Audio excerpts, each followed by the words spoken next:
여러분 안녕하십니까. 10월 29일 새벽이 되었습니다. 전책입니다. 예, 오늘 제가 키우는 브렛 주니어 다시 좀 안고 하겠습니다. 양해해 주시기 바랍니다. 지금 다음 대통령의 가장 근접한 사람은 세 사람이죠. 바로 좌파 진영의 이재명과 우파 진영의 윤석열, 홍준표가 그렇습니다. 김동연, 안철수, 심상정이 최종 레이스에 참가할 것으로 보입니다만 제가 보기엔 김동연, 안철수는 몸값 올리기로 보이며 심상정은 진보 진영의 존재감을 확인하려는 목적이 더 큽니다. 그렇다면 이재명, 윤석열, 홍준표 이 세 분 중에 한 사람에게 5년간 우리의 생명과 재산, 우리의 운명, 나아가서 다음 세대의 운명을 맡겨야 합니다. 그게 대통령제의 숙명이고 민주주의의 숙명입니다. 그러고 보면 민주주의는 엄청난 결함을 가진 제도입니다. 이 다수결은 민주주의의 유일한 의사결정 방법인데 한편으로 민주주의가 공동선을 위한 제도가 아니라 다수를 위한 사회적 전제로 타락하는 원천이 되는 것입니다. 그래서 묻습니다. 이재명, 윤석열, 홍준표 세 사람은 공동체를 위해 어떤 소명의식을 가지고 있는가? 한 발 더 나가 단도직입적으로 묻겠습니다. 당신은 포퓰리스트인가 아닌가? 제가 보기엔 이재명은 포퓰리스트입니다. 그는 기본소득이라는 세계 어느 나라도 시행하지 않은 좌파 포퓰리즘 정책을 내놓았습니다. 이재명은 합니다. 이런 선동적인 고아래 저는 그가 정말 대통령이 되어 기본소득이니 국토보유세니 불로소득 환수제니 대학 진학을 하지 않는 청년들에게 세계를 여행하는 경비를 대준다는 이런 따위의 정책을 펼까 두려워합니다. 역세권에 몇십만 호를 공급하겠다면서 주택시장을 마지막으로 파괴할 기본주택 같은 엉터리 정책을 펴는 것을 염려합니다. 무엇보다도 그 시대가 온다면 이 나라에서 정의는 이제 완전히 사라질 것입니다. 영원히 말입니다. 불의가 정의라는 이름으로 활개칠 것입니다. 이 대장동 게이트 같은 당군 일의 최대 사기극도 건국 이래 노골적으로 자행된 사법비리의 결정판 대법원 재판거래도 진실은 파묻힐 것입니다. 문재인 정권은 청와대의 울산시장 선거 개입 사건을 저지르는데도 그 사건은 아직 1심 판결도 나지 않았습니다. 문재인이라는 이름이 전면에 등장하는 울성문전 1호기 조기 폐쇄 책임은 아직 오리무중입니다. 라임 옵티머스 사건의 진상은 지금도 안개 속에 묻혀 있습니다. 그런데 이런 건 속칭 세 발의 피가 될 겁니다. 이제 대장동 게이트, 백현동 게이트 같은 초대형 게이트들까지 함께 묻혀버릴 것입니다. 우리는 청와대가 결정하는 새로운 정의를 찬양하는 거대한 사이비 좌파의 물결을 만날 것입니다. 바로 친북 세력 말입니다. 나는 며칠 전 이재명과 문재인이 청와대 상춘제 앞에서 함께 서 있는 모습을 보면서 이런 결론을 내렸습니다. 이 추악한 오징어 게임의 결론은 구악과 신학이 뭉친 것이다. 그 이재명이 지금 만면의 웃음을 띠면서 시장판을 휘젓고 다니고 있습니다. 이 대중은 그를 의심하지 않고 함께 사진을 찍고 악수하고 환호하는 모습을 보였습니다. 그런데 호사다마라고 할까요? 이재명의 실책이 나왔습니다. 이재명은 27일 관악구 신원시장에 가서 놀라운 발언을 했습니다. 음식점 허가 총량제를 운영해 볼까 하는 생각이 있다. 선량한 규제는 필요하다. 선량한 규제라고 했습니까? 그뿐이 아닙니다. 그는 언론 인터뷰에서 주 4일제를 얘기했습니다. 인간다운 삶과 노동시간 단축을 위한 주 4일제는 언젠가는 해야 할 일이다. 그는 주 4일제를 장기적인 국가과제가 되겠지만 4차 산업혁명에 맞춰 가급적 빨리 도입하도록 노력해야 한다고 말했습니다. 두 발은 모두 그가 얼마나 아마추어적인지를 잘 보여주는 증거가 됐습니다. 먼저 음식점 허가 총량제는 강경 사회주의자나 공산주의자가 아니라면 절대 할 수 없는 발언입니다. 자영업자의 영업 종목을 당국에서 결정한다는 것은 명백하게 독재를 의미해서 전체주의 국가에서는 가능한 일입니다. 국가는 음식점 개수만 통제하는 게 아니라 아마도 엄청나게 치솟을 권리금도 통제해야 할 것이며 결국은 외식문화 전체를 그리고 최종적으로 우리의 자유 전부를 규제하려 될 것입니다. 주 4일제는 문자 그대로 설익은 아마추어적인 발상입니다. 그렇지 않아도 문재인 치하에서 최저임금의 급격한 인상과 주 52시간제로 이 나라 중산층의 대종을 이루는 자영업자와 소상공인들이 무너졌습니다. 그런데 그가 기도하는 주 4일제는 마지막으로 그들을 괴멸시킬 것입니다. 게다가 이 나라 경제의 버팀목 구실을 하던 대기업들의 경쟁력을 현저히 떨어뜨릴 것입니다. 주 4일제로 국민 숫자는 또 늘어나겠죠.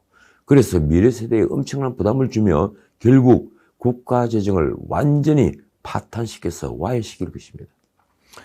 아마도 이런 발언들은 민주당과는 아무런 교감이 없었던 모양입니다. 언론은 민주당 내부에서도 적잖이 당황한 기색이라고 썼습니다. 민주당은 검토할 수 있다고 하면서도 아직 당과 상의하는 단계는 아니라고 선을 그었습니다. 정식위 의장 박안주의 말이 이렇습니다. 노무현 전 대통령 때도 당이 검토를 했었다. 이 참여정부 시절에도 허가제 비슷한 안을 발표했다가 철회했던 이력이 있다. 이재명이 노무현이 미실현한 정책을 훔친 것입니다.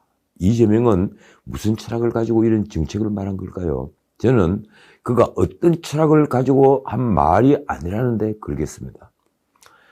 빈곤한 철학이라고 할까요? 그는 다만 한창 경선 중인 야당 주자들보다 논쟁적인 이슈를 선점하고 싶었을 뿐입니다. 그러나 그건 큰 실책이었습니다. 아니, 그의 본색이 속은 텅 빈 껍데기뿐인 포퓰리스트라는 것을 증명하는 증거가 됐습니다. 그는 뒤늦게 지금은 공약화해 국가정책으로 시행하기에는 아직 이르다며 불거기에 나섰습니다. 음식점 총량제에 대해 이재명이 28일 한 말이 이렇습니다. 음식점 허가 총량제는 제가 성남시장 때 그런 고민을 잠깐 했었다는 말이다. 그게 노무현 정책을 훔친 게 아니고요. 국가 정책으로 공약화하고 시행하겠다는 얘기는 아니었다. 그러면서도 이재명은 자기 합리화를 하는 버릇을 버리지 못했습니다. 이런 말을 덧붙인 것입니다. 아무것이나 선택에 망할 자유는 자유가 아니다. 불나방들이 촛불을 향해 모이드는 건 좋은데 지나치게 가까이 가서 촛불에 타는 일을 막아야 하는 것이다. 참 기가 막히는 표현입니다. 이 나라 자영업자들은 졸지에 촛불에 몰려드는 불나방이 되어버렸습니다. 그는 주 4일제에 대해서도 이렇게 말을 바꿨습니다. 이번 대선에서 공약으로 내세우기 이르고 우리가 앞으로 닥칠 4차 산업혁명 시대에 능동적으로 대응해 나가야 하기 때문에 우리 사회 화두로 공동논의 주제로 이야기할 때가 왔다고 생각한다. 그럼 진짜 그렇게 말을 해야죠.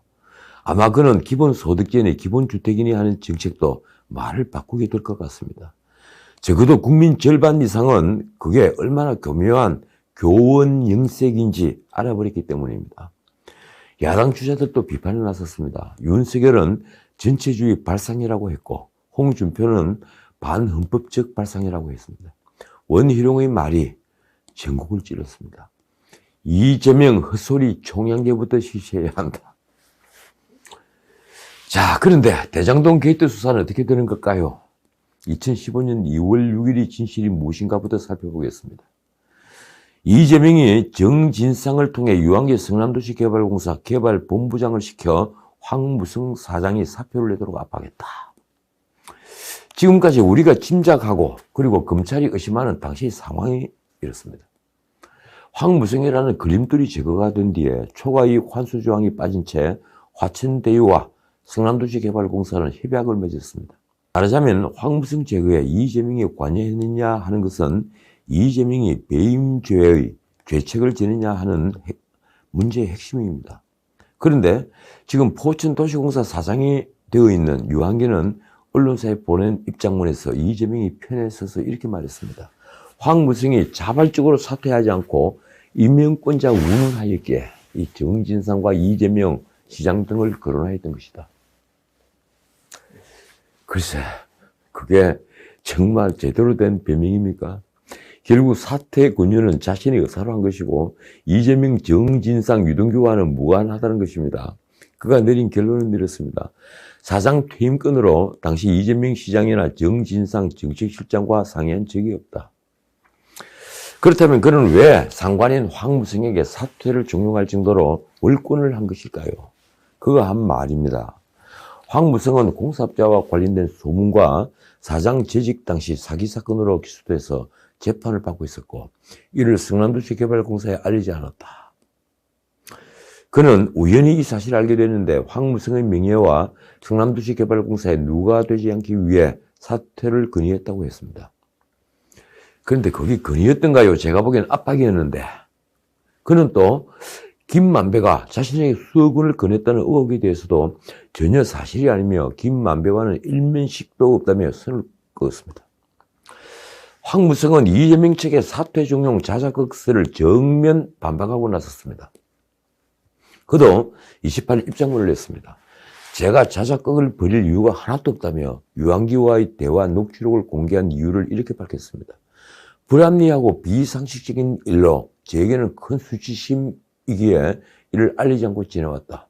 하지만 이재명이 대장동 게이트를 보고 큰 후회를 하지 않을 수 없었다. 언론 보도를 총합하면 유한계는 성남도시개발공사의 2인자였습니다. 그는 2015년 당시 개발본부장으로 대장동 사업 실무를 전담한 부서장이었습니다.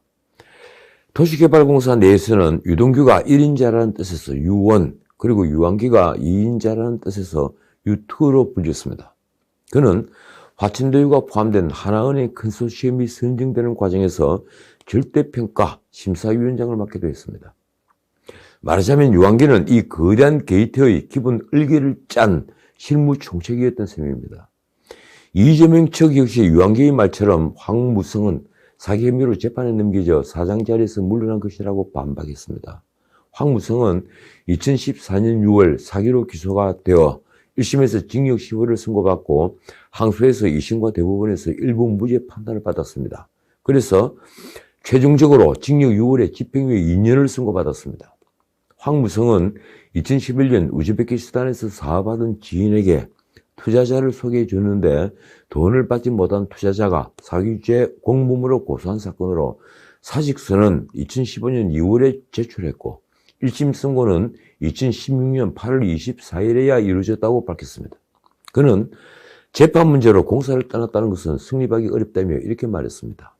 국정감사에서 자료는 하나도 공개하지 않고 본인 주장만 하는 것은 옳은 자세가 아니라고 생각한다. 이재명이 그렇게 떳떳하다면 특검을 통해서 밝히시도 된다.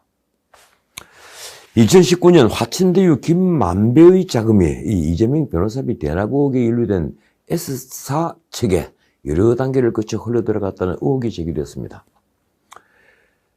언론이 참 끈질기게 추적했습니다. 이 김만배가 박영수의 인척인 분양대행업체 이모 대표에게 준 109억이 바로 그 뿌리입니다. 그 돈은 투자니 빌리는 상환이니 하는 돈 세탁 과정을 거쳐서 그 중에 일부인 20억이 변호사비 대납에 이용된 것으로 보인다는 게 바로 언론의 취재 결과가 나온 합리적인 의심입니다. 한편 김만배가 사업 초기인 2014년부터 2015년 S사 김모 회장에게, 지금은 고문입니다. 그 김모 회장에게 투자를 제안한 사실도 밝혀졌습니다. 당장 김만배와 김 회장의 관계, 자금 성격을 규명하기 위해 대장동 개발 의혹 전담수사팀과 변호사비 대납 의혹 사건을 합쳐서 수사해야 한다는 지적이 나왔습니다. 그런데 서울중앙지검은 이 변호사비 대납 사건을 수원지검으로 보냈습니다. 그걸 언론에서는 핑퐁이라고 표현하더군요. 자, 문재인 정부가 대장동 게이트의 재발을 막겠다고 나섰습니다. 이 서울고 외양간을 참 늦게 고칩니다. 정치권에서 잇따라 대장동 방지법을 발의하자 노영욱 국토교통부 장관은 28일 기자간담회에서 최근 도시개발 사업의 공공성을 강화해야 한다는 지적이 있었다면서 이렇게 말했습니다. 민간 참여와 지자체 자율성을 보장하는 도시개발법의 기본 취지는 살리면서 공공성을 강화하는 방안을 조속히 마련하겠다. 그 공공성 강화 방안은 크게 셋입니다. 이렇습니다. 민간의 과도한 개발이익 방지, 그리고 개발부담금 제도의 실효성 제고, 중앙정부의 관리감독 강화. 그러니까 민간의 과도한 개발이익 방지, 바로 여기에 방점이 찍혀있는 것입니다. 노영욱의 말이 바로 이렇습니다. 민관 공동사업의 경우 토지를 매입하지 않고 바로 수용할 수 있는 데다. 이네가 리스크도 확 줄어들기 때문에 리스크는 적고 이익이 많이 남는 구조다. 말하자면 우리가 늘 말하는 대로 땅 짓고 헤엄치는 구조라는 겁니다. 그걸 당군들의 최대 공익 환수를 주장하는 이재명은 몰랐던 걸까요? 자, 성남시 또 다른 게이트가 있죠. 바로 백인동 프로젝트입니다. 이 백인동 프로젝트도 대장동과 마찬가지로 성남도시개발공사가 사업에 참여하는 민관합동개발 방식으로 진행이 됐는데 어느 순간 갑자기 관이 빠지고 민간만이 사업이익을 독식하는 민간사업으로 바뀐 것으로 확인되었습니다.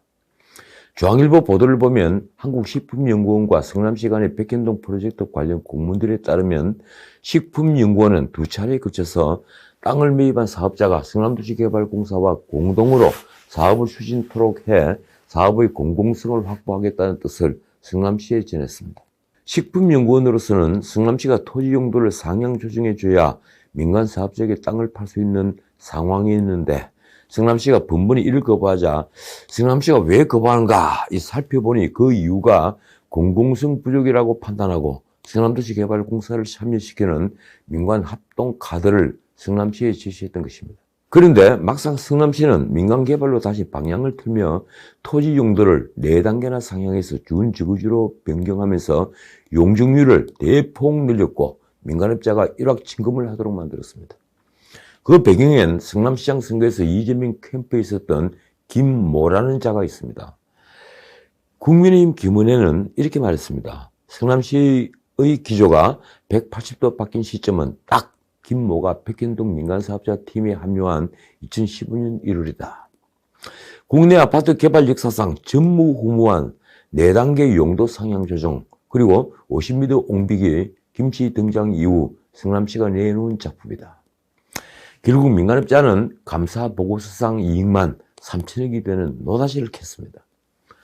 자, 오늘은 여기까지입니다. 이 법원이 지난 26일 기각한 손준성 검사의 구속영장 내용이 공개되면서 공수처에 대한 의문이 커졌습니다. 구속영장 범죄 사실 중 상당 부분이 윤석열 관련 내용으로 채워진 것이 드러난 것입니다. 법조계에서 나온 말이 이렇습니다. 고발 사주 의혹 사건의 배경을 설명했던 앞부분 6, 7쪽을 보면 송 검사가 아니라 윤석열 영장인 줄 착각할 정도다. 그 내용에는 추미애 등이 윤석열을 공격하면서 주장했던 내용이 빼곡히 담겨 있는데 정작 여권인사 고발장 작성 부분에서는 윤석열 관련성을 전혀 적시하지 못했습니다. 손준성과 성명불상의 상급 검찰 간부들이 불상의 장소에서 성명불상의 검찰 공무원에게 고발장 작성 등을 지시하고 김웅과 성명불상의 야당 인사와 공모했다. 도대체 불상이 몇 번 들어가는 겁니까? 공소장이 바로 이런 식입니다. 법조계 중진인 말이 이렇습니다. 구속영장의 범죄 사실 한 문장에 불상이라는 단어가 4번 등장하는 것은 처음 본다. 묻고 싶습니다. 권력은 누구에게 봉사하는가? 공수처는 지금 국민을 위해 봉사하는 것일까요? 아니면 더 큰 권력에게 봉사하는 걸까요? 권력에게 봉사하는 것은 봉사가 아닙니다. 아침입니다. 그 답은 너무 명확하게 졌습니다. 장담하건대 공수처는 권력의 끄나풀리라는 오명을 쓴 채 단명할 운명입니다. 지금까지 전은책이었습니다.